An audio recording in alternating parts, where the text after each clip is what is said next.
I'm here with Amber Hollibaugh. She's an organizer and an activist with 40 years experience in the civil rights and LGBTQ movements.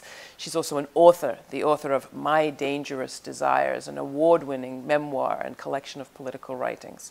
Amber, welcome.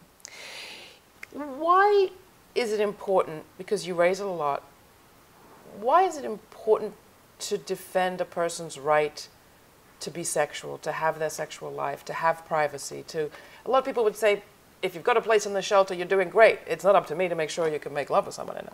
Right. I think that the power of a political vision is deeply engaged with the possibility of how you can live out the liberation that you seek. And part of that vision is very much about desire, is about the erotic. I didn't come out to pay a really painful price often to be LGBT and then not claim my sexuality at the same time. It's not all right with me to not talk about it so I don't make anybody nervous. I'm a high-femme lesbian who loves butch women.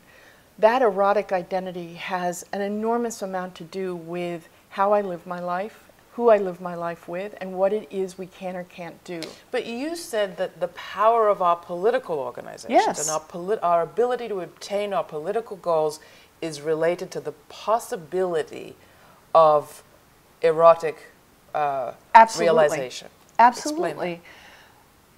No political movement can avoid the reality of desire in its midst.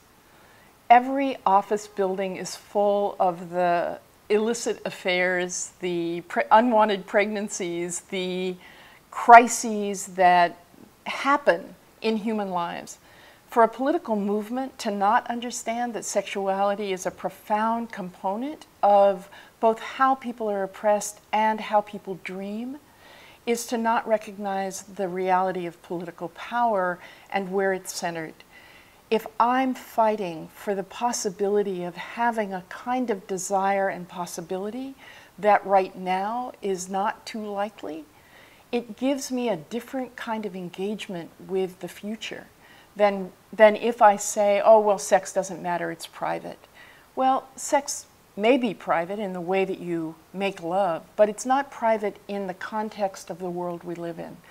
We're targeted as LGBTQ people because we make people nervous around sex, and we practice desire or have the possibility of practicing desire in magical and very, very profound ways. We shouldn't be giving up the possibility of articulating the claim of our body and the claim of our desire as something distinctive and erotically profound.